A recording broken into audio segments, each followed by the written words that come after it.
بسم اللہ الرحمن الرحیم. Welcome guys to my channel U K explore with Waqar. تو آج ہمارے چینل میں آپ کو ایک نئی ویڈیو نیا ٹاپک ہے جو یو کے اور لنڈن سے تھوڑا سا ہٹ کے ہے. تھوڑی سی سیڈ نیوز کے ساتھ جو ہے وہ اس میں پیش ہوئے ہیں. جیسا کہ آپ سب نے دیکھا کہ طارق ٹیڈی صاحب کا جو ہے وہ انتقال ہو گیا. طارق ٹیڈی صاحب ایک بھلے انسان تھے اور تھوڑا سا ان کے ساتھ لگاؤ بھی اس لحاظ سے تھا. ہمارے سٹی سے تھے، فیصل آباد سے. اور جب ہم چھوٹے تھے اسٹیج ڈرامہ دیکھا کرتے تھے تو کہہ لیں کہ اس وقت 2-3 شخصیات ہی تھی جن کا اسٹیج ڈرامہ دیکھا جاتا تھا، سنا جاتا تھا. اور جو تھا تھیٹر کے باہر رش لگا ہوتا تھا. تو ان میں ایک ہم نے تو اپنی ہوش میں جو دیکھے ہیں وہ طارق ٹیڈی صاحب اور مستانہ صاحب، یہ 2 شخصیات ہی دیکھی ہیں جن کا ایک سٹیج میں نام ہوتا تھا. تو دونوں کی جوڑی بڑی کمال کی تھی. دونوں آپس میں جھکتے کرتے تھے، مقابلہ کرتے تھے. تو یہ بڑا ایک سسٹم ہوتا تھا. تو دونوں کی آپس میں کہتے ہیں وہ بڑا کانٹے کا مقابلہ ہوتا تھا سٹیج کی حد تک. لیکن وہ دونوں بیک سٹیج پہ بہت اچھے دوست تھے. تو میں نے بھی جب کوئی 20 سال پہلے ایک ڈرامہ لاہور میں دیکھا تھا الحمرا تھیٹر میں، تو وہ طارق ٹیڈی صاحب کا ہی تھا. تو طارق ٹیڈی صاحب 1976 میں جو ہے وہ فیصل آباد میں ہی پیدا ہوئے. پھر 96 میں انہوں نے اپنے کریئر کا آغاز کیا تھیٹر سے.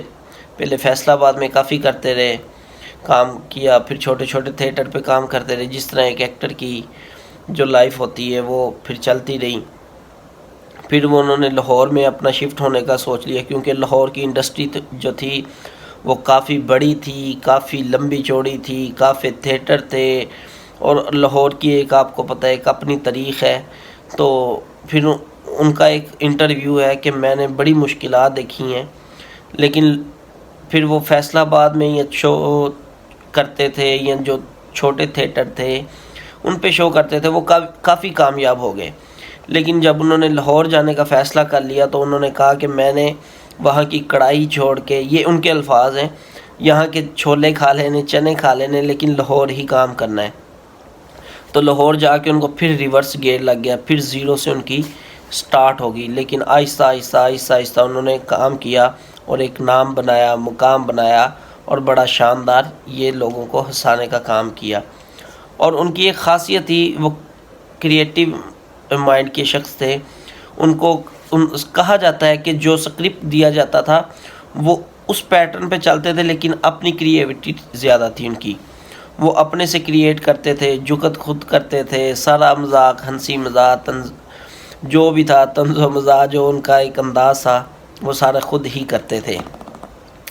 تو بہرحال پھر ان کی لائف میں کافی پرابلم آئی، بلکہ ان کی لائف جو ہے وہ کافی پرابلم سے بڑی پڑی ہے. پہلے کریئر بنانے کی پرابلم، پھر کامیاب ہو گئے، پھر لاہور جا کے وہاں پہ کامیاب ہونے کی. تو پھر ان کی لائف جو تھی، جو پسند کی، شادی کی. ان کی بیوی کا نام تھا آسمہ. تو وہ شادی کی، پھر انہوں نے وہ زیادہ دیر نہ چل سکی تو پھر وہ ڈائیورس ہو گئی. تو ان کی شادی کی اگر بات کریں تو ان میں سے 3 بچے تھے. ایک بیٹا جنید سونو، وہ ان سے بہت پیار کرتے تھے طارق ٹیڈی صاحب آخری دم تک. تو جب وہ طارق ٹیڈی صاحب کو کرونا وائرس کے دوران کرونا وائرس ہوا تو تب بھی انہوں نے کہا کہ اپنے بیٹے کے بارے میں کہتے ہیں کہ اس نے میرا بہت خیال رکھا کہ میں اس کا احسان نہیں دے سکتا.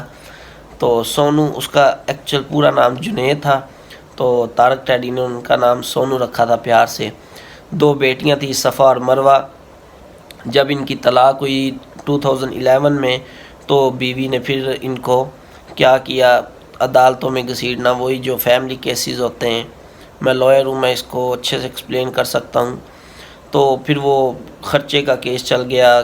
خرچہ 34,000 جو تھا وہ عدالت نے اپوائنٹ کیا کہ آپ نے ان کو جو ہے وہ 34,000 پر منتھ جو ہے وہ خرچہ دینا. شروع میں تو وہ ٹھیک رہی روٹین، پھر بعد میں وہ روٹین تھوڑی خراب ہوگی، ڈسٹرب ہوگی. ہو سکتا ہے کہ وہ طارق ٹیڈی صاحب کے اپنے حالات بھی کچھ اچھے نہ ہوں. تھیٹر میں اپز آتے رہتے ہیں اور وہ واحد شخصیت تھی، ان کو تھیٹر کے علاوہ کہیں اور کام نہیں ملا. باقی فنکاروں نے ادھر ادھر کام شروع کر لیا، لیکن شادی جب ختم ہوئی تو وہ کافی زیادہ ٹوٹ گئے تھے، انہوں نے شراب یا سگریٹ وغیرہ بھی کافی شروع کر لی تھی، جس وجہ سے ان کو جگر کا پرابلم آیا۔ تو پھر عدالت کی اگر بات کریں، پھر انہوں نے خرچہ بند کر لیا، پھر عدالت کی طرف سے اشتہاری بھی نکل آئے، پھر وارنٹ بھی جاری ہو گئے، پھر انہوں نے وہ خرچہ جو ہے وہ سٹارٹ کر دیا تھا۔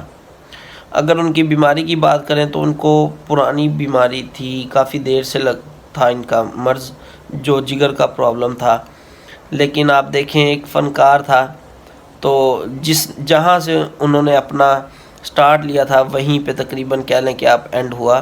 وہ تھیٹر پہ ہی کوئی ڈرامہ کر رہے تھے تو ان کو جو ہے وہ وامٹنگ آئی، بلڈ وامٹنگ، وہ جو تھا ان کا لیور کا ایکچوئل پرابلم تھا وہ پیک پہ پہنچ گیا، تو پھر ان کو ہاسپٹل ایڈمٹ کیا گیا اقبال ٹاؤن والے میں، آئی تھنک سو، تو فاروق ہاسپٹل اقبال ٹاؤن میں، وہاں پہ کیا گیا۔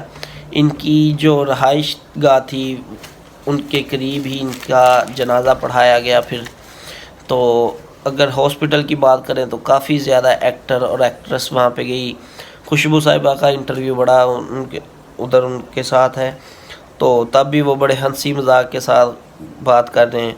کیسر بیا صاحب کہتے ہیں کہ جی جب میں گیا ان کے پاس تو تب بھی مجھے مذاق کر رہے ہیں، لیکن ان کو پتہ چل گیا تھا کہ میرا آخری ٹائم آ گیا ہے۔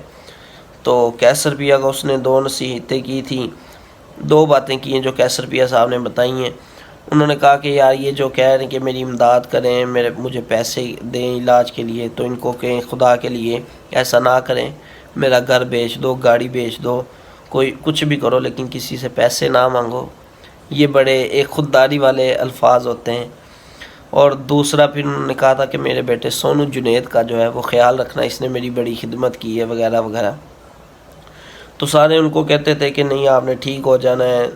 آپ نے دیکھا ہوگا مانا چند صاحب، کیسر پیا اور جتنے بھی ایکٹرس تھے وہ سارے روبی انم ہاسپٹل گئی ہیں، ان کے لیے نیک دعائیں تمناؤں کا کہا ہے، اور پھر ان کو بلڈ کی ضرورت تھی او پازیٹیو، تو اس کی بھی انہوں نے ریکویسٹ کی، لیکن بہرحال ان کا جو کہتے ہیں ٹائم آ گیا تھا، ان کا وقت پورا ہو چکا تھا۔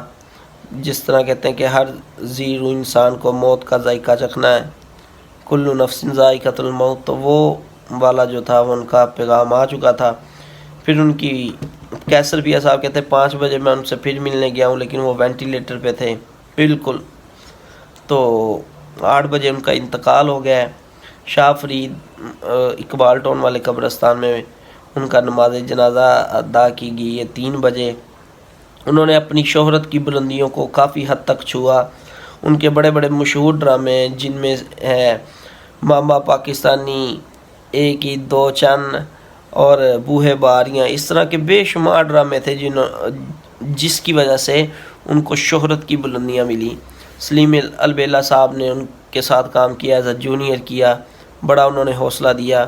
آپ جو یہ کیسر پیا دیکھتے ہیں بھی بڑا فیمس ہیں، تو وہ بتاتے ہیں کہ ہم ایک کمالیے میں تھیٹر کر رہے تھے، تو انہوں نے کہا کہ میں اپنا نام کیا رکھوں۔ آپ کو پتہ تھوڑا سا فنکار نام رکھتے ہیں جو فیمس ہو جائے اور تھوڑا سا آسان ہو، تو انہوں نے کہا تھا کیسر اپنے نام کے ساتھ پیا لگاؤ، تو یہ سارا ان کا تھا۔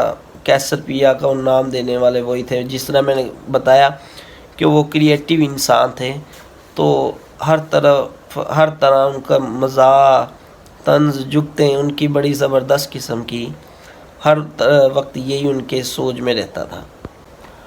تو ان کی جو وفات ہے وہ تقریباً 46 کی ایج میں ہوگی، شارٹ ایج ہے، لیکن کیا کریں، جیسے اللہ پاک کو منظور ہوتا ہے ویسے ہی ہونا ہوتا ہے۔ تو اگر بات کریں تو کون کون سی مشہور شخصیات، کافی ایکٹرز گئے ہیں، سہیل عزیزی صاحب گئے، افتخار ٹھاکر، ناصر چنیوٹی صاحب، کیسر پیا، ناصر چنیوٹی اور کیسر پیا اور جو افتخار ٹھاکر، یہ تو بہت زیادہ رو رہے تھے۔ اس کے علاوہ افضل نشاط، آصف وغیرہ سارے گئے ہیں۔ تو جو نہیں گئے ان کے بارے میں سہیل عزیزی صاحب نے کافی سخت ریمارکس بھی دیے ہیں، ان کو جانا چاہیے تھا، لیکن کسی کی مصروفیت بھی ہوتی ہے، میں بھی وہ آج یا کل جائیں، تو کافی سخت ریمارکس تھے۔ اور افتخار ٹھاکر صاحب نے ایک بڑا اعلان بھی کیا ہے کہ اگر کسی نے طارق ٹیڈی سے کچھ دینا ہو تو وہ مجھ سے کانٹیکٹ کر سکتا ہے، میں اس کا ذمہ دار ہوں گا۔ تو میری بھی آخر پہ طارق ٹیڈی صاحب کے لیے نیک تمنائیں ہیں اور ان کی مغفرت کے لیے میں دعا گو ہوں۔ اللہ پاک ان کی مغفرت فرمائے، اور جو بھی سن رہے ہیں آپ سب بھی ان کے لیے نیک تمنائیں اور اچھی دعا کیجیے گا کہ اللہ پاک ان کی مغفرت فرمائے اور ان کے لیے ثانیہ پیدا کرے۔ تو اپنا خیال رکھیے گائز، ہمارا چینل سبسکرائب کیجیے گا تاکہ آپ کو مزید آنے والی ویڈیو کے بارے میں انفارمیشن مل سکے۔ تو اپنا خیال رکھیے گائز، ٹیک کیئر، اللہ حافظ۔